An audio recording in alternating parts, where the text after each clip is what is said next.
Hello everybody and welcome to A Certain Scientific Railgun T! That's how you do it. T. I think that's a terrible letter for a title, by the way, just to completely derail it. I know it's for third, but you got like your X's, your Z's or your Z's, depending on how you say it.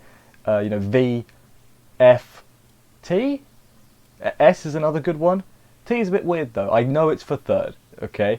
But then what are they going to do when they get to, I guess fifth would be the first one they got a problem. No, because then you just do a V for the Roman numeral. Off topic, this is the anime review of the first episode. I'm excited, can you tell? After Index and Accelerator, they weren't bad.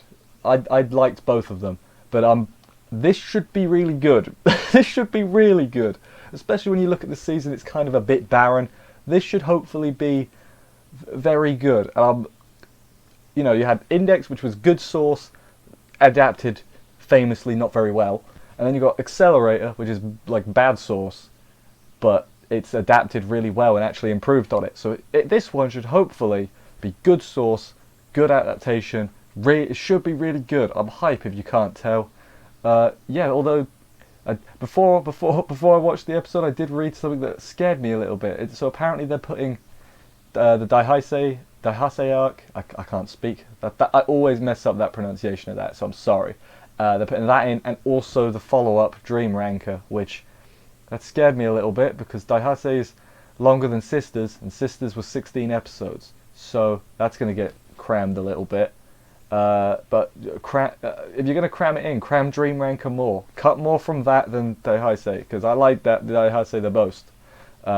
Dream Ranker I'm a bit on. I don't really care. I thought we might have got an original one. Or what was the one everyone wanted? The Liberal Arts City. I don't know what that is, but people wanted that. I looked at the cover, it had less R on it, so thumbs up. But anyway, yeah, let's actually get on with the episode, because I could literally talk about my hopes and fears for decades, and I'm really hopeful, But let's just get into the episode and do this thing. So we open up, it's kind of a bit weird. They're sort of reintroducing us to the world, which would have been very useful if we hadn't had two other series somewhat recently. I do get why they did it, but it was kind of weird. Basically, she helps some kids fix a toy bear, and they have abilities, and she has ability, basically to show there's abilities in this world. That's kind of what they're doing in this introductory bit. Then afterwards, we get some guy talking about this is Academy City and what it is and everything. Again, reintroduction, and then he's like, we're targeting the level 5s, and I'm like, oh my god, super sinister level 5 team up arc. And then I remembered, I was like, hang on, I have read the manga. I should have said that at the beginning. I have actually read the manga. Don't remember it 100%, but I remember bits and pieces. But yeah, they're like, we're targeting the level 5s, and you're like, perfect team up arc, and it's not quite that, which is weird because I think I remember in one of the trailers they were like, every known level 5 is in this season. I'm like, well, yeah, technically that is true, and I do mean technically, like very technically. If you read the manga, you know. So basically what I'm going to say is don't expect, it's not really a spoiler, don't expect to see Kakane or Accelerator again. Is it just them two, or is it others as well? I can't remember. I think it might just be those two. They are not going to do much. They might pop in just to say like, look at this crap. That's what they do. I can't remember too well. They don't do much, is basically where I'm at. I'm not going to give massive spoilers for the future, obviously, but I don't think that's, that's not a big spoiler. I'm stopping people getting their hopes up, basically. But yeah, they're targeting the level 5s. No, it's just for the Daihase Festival opening speech thing. So, really, Misaka's the perfect candidate. If you look at the lineup of them, she's normal. No, I don't have another. I don't have a. I was like being like, well, maybe this one. No, just Misaka is like ordinary in a weird way, in an extraordinary way, exactly. After that, we get Satan and Uiharu basically explaining what the Daihase is, because reintroduction. Also, if you couldn't tell, this is at the Daihase Festival, so like in Index 2, was that 2? I think it was 2. It was season 2. Yeah, so we're in there. So timeline, I might do that actually. I might make a timeline video after this is finished, because then I can put it all in. That'd actually be quite a good idea. I'm going to do that actually. Remind me at the end of this. I won't need reminding, but it's fine. They all go visit Kuroko in the hospital and everything, and they With this where we learn Miss Misaka has been asked to do the athlete's pledge thing, and she's very not comfortable doing it. Maybe she sucks at public speaking or public appearances in general. No, she played the violin that time. I know it's a bit different because this is being live streamed or broadcast all over the world, but you know, she can do things. And then they said about something in Russia. That's another side story thing I read. I haven't read it, but I know it exists. So see, I know my law, sort of. I kind of know my law. I try not to delve too deep because I'll never escape the hole. But I'm pretty deep in at this point. If you couldn't tell by my hype, I'm pretty deep in. But yeah, then Kuroko's like, yeah, I'm getting discharged soon. I'm gonna go back to Judgment straight away. And Ueharu's like, man, she's such a hard worker. Ueharu's feeling a bit like, in this episode, she's a bit like, oh man, I gotta try my best, gotta do what I can. After they leave, they reckon Kuroko was just acting happy as not to worry them because friends and everything, good stuff. Later on, Misaka, this is back at Tokibodai now, Misaka runs into Kongo and the other two. One Eye is the one with brown hair, the cuter one. Oh, is that a fight? Fight me on that one. And then the other one, I don't remember the name of. I'm sorry. I probably will remember because they're in the opening doing stuff. And because they're in the opening doing stuff, that's generally a sign. The opening plays at the end, by the way. I'm going to talk about it now. It's pretty sick. I liked it a lot. It built up hype without giving away what's going to happen too much. You know, it didn't. You know how some openings just give away all the plot points? This wasn't like that. It was like intrigue building without giving everything away, which, to be fair, this series is pretty good at that. So, yeah, anyway. The Kongo thing, Kuroko basically told Kongo they like missed each other at the hospital. Kuroko told her pair up with Misaka in the whatever the thing they're doing is. I forget what it was. Like the sports day. What's it called? Sports thing. The sports thing that they're doing. So Kongo's like replacing Kuroko basically. Because I guess Kuroko trusts Kongo more than anyone else at Tokyo Die. To be fair though, it's literally those three that they're friends with at Tokyo Die. Like everyone else, they just they don't get along with, including. We'll get to that in the next segment because, man, she I don't know what to feel. You know, let's just get into it. So the next section I have very accurately described as level 5 con because it just has all there in about like 3 to 5 minutes. Most of them just show up, which is fine. You know, I'm okay with that. So basically, right after the bit with Kongo, Misaka is reading a magazine about cake, I assume. That I guess they gotta pick some stuff up for Kongo and One Eye, and the other one, I should have looked up her name in the break, didn't do it. Oh well. Yeah, Misaka's reading a magazine, and Misaki, this is the blonde one with the starry eyes, in case you are not a lore expert like me, haha. She basically shouts her and is like, "You can't be reading that in public." I'm doing it over a bit. It's not exactly like that. She's teasing her, winding her up is a good way of putting it. That's what she's doing to poor Misaka. Misaki. This is going to be so annoying. You got Misaki. I could call her Shokoho or Shohoko. I don't know exactly what it is, but that's too confusing. Misaki it is. She's basically, she got offered to do the pledge thing as well, but she turned it down because she's, I don't know, but she's like a aristocrat type thing, or she acts like one. She acts like a higher than thou, a princess. That's what I'm looking for, or maybe a queen would have been a better term. Probably should have gone with that. That would have made way more sense. She's like sad. Sad? My notes say sad, which is weird because it wasn't sad. Because she can't mental out on Misaka because electro waves block it, but it still like makes her flinch. So I guess it's a good for winding her up. It's like, hey, I'm just gonna press my button and it's gonna make you do that every time because it doesn't seem to affect Misaki at all. It might do, I don't know. But then for a second she like controls everyone and they all give a positive speech to Misaka. But because Misaki's controlling them, I'm like, that's a bit messed up. That's free will you're taking away there, Misaki. That's a bad guy ability. But use it for good, I guess.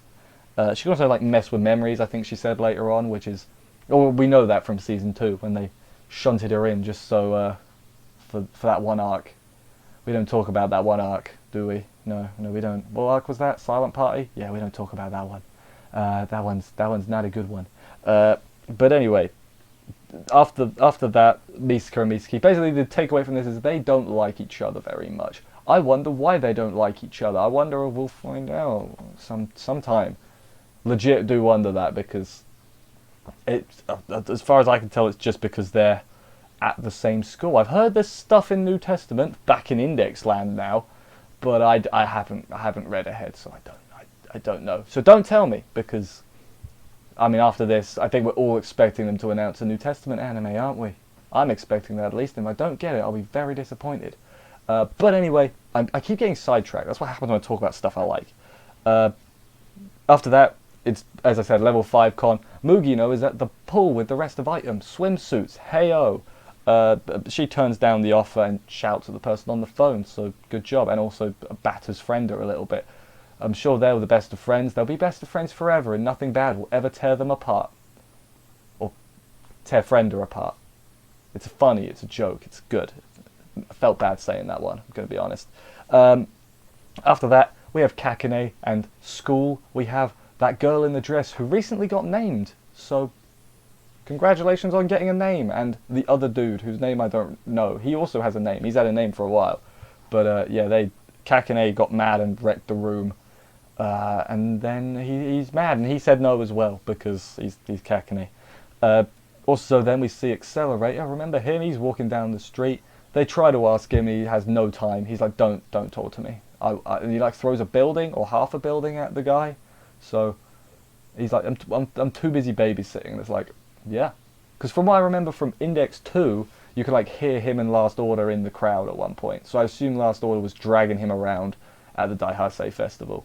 That's just what I'm assuming. But yeah, that was the end of level 5 con. Actually, no, it's not. There's a little bit more. Never mind. The committee, I guess, that are organising it, they can't find the 6th, because God knows you're not allowed to see him. His name's on the board though, Etsu Aihana, which I don't believe in the original Railgun manga they weren't named yet. I think they got named later, or am I remembering that wrong? Because I only learnt the name after I read the manga. So either I wasn't paying attention, or it wasn't in there. I don't know. You know, that's something I don't know. But hey, they got got 3 definite no's from the level 5s. 1 missing, so that's 4 out of the equation. And so that leaves Misaka, Misaki, and number 7. Who could he be? I wonder who he is. We'll get... That's the next part, I guess. Before that, though, back to Misaka's cake shopping, the most enthralling part of the episode, obviously. She runs into one of the sisters just buying cake, so, you know, they chat a bit, they're super friendly. Don't have much to talk about on this bit. Misaka can't go buy cake because she doesn't have a ticket, but luckily, sister Misaka, do we know what number it is? Is it 32, or is it one of the other ones? They don't actually say, and that's not helpful, because I'm not sure if you're aware of this, they all look the same, or similar. It's the same, what am I saying similar? They're clones! They all look the same. So yeah, she bought a spare cake basically to give one to Misaka, so that's the end of that subplot. There's a fight kicking off now, off in another location, between some dudes who have flags. And they have, one of them does wind, and one of them's really strong. They're not even like sub-bosses, they're like mooks. Basically, Ueharu breaks up the fight. One of them swings a massive pole at her, but not intending to hit her, because she's Ueharu. Why would you hit Ueharu, Kakine? Don't hit Ueharu. He got what he was coming to him. Or will get what he's coming to him, I guess, because timeline, future, sort of. But yeah, Ueharu doesn't flinch at this attack because she's strong, damn it. And then mysterious stranger drops out of the sky because just guts, not justice, guts. That's why. So this mysterious stranger is number 7, Sogita Gunha. And if I pronounced that wrong, I apologize. Gunha is... He one-punches them. He one-punches the air around them and it takes them all out. Don't know what his ability is, so we're just going to call it Guts. And as I said, I have read the manga and I still have no idea what his ability is. It's not as cut and dry as, like... Misaka does electric things. Mugino shoots laser beams. Accelerator is OP. You know, it's a bit more arbitrary, I guess, than that. Like sometimes it's just a power up, but sometimes it's not. I'm not going to go into it proper because, you know, spoilers. Not even spoilers. Like I can't even remember what happens. But anyway, yeah. After that, he leaves. He's like, I must go now. My planet needs me. And he literally, like, you know, in video games when people like you like stop him in the midair to double jump. He does that, which I should be looking at and thinking that's ridiculous and absurd and looks stupid. But I'm just thinking, yeah, that makes sense. You know, that makes sense for him to do that. I guess he's double jumping with sheer force of muscle alone, which that's pretty rad. But yeah, after that, some part of the set, the scaffolding, whatever it is, starts falling on Ueharu. This is going long. Who cares? I'm enjoying talking about this. Starts falling on Ueharu, and Sartan sees it, and then she gets under it to help her move the corpse. Corpse? They're alive. Is it a corpse if it's alive? No, it's just a body, ain't it? But anyway, yeah. Then who comes up to save the day? It's Misaka with a railgun, which I feel like is a bit overkill. You could have just magneted it away with your electric thing. We've seen her do magnet abilities before, so. But no, it's just, I guess she had to shoot off a railgun in the first episode. That's, you know, a requirement. She does shoot. Yeah, shoots the car, then shoots the helicopter, and now she shoots some scaffolding. I feel like it's a bit of a downgrade for first episodes, if I'm being completely honest. But yeah, the teacher sees all this and decides maybe Misaka shouldn't do the pledge because she always gets into trouble. So we're going to pretend that didn't happen. So she's out. So that leaves two, and those two are Misaki and Gunha. And they are both doing the pledge. We learn this a little bit later on, but is that a dream team or is that like an odd couple? It's one of the two. Anyway, after that, speaking of Misaki, a mysterious man talks to her, and she asks him for information about the sisters. How did she find out about? How did the level 5s just keep stumbling across the sisters? Hide your secrets better. Not even Misaka. I'm talking about the government now. Like, Accelerator obviously has to know. Misaka just stumbled upon it.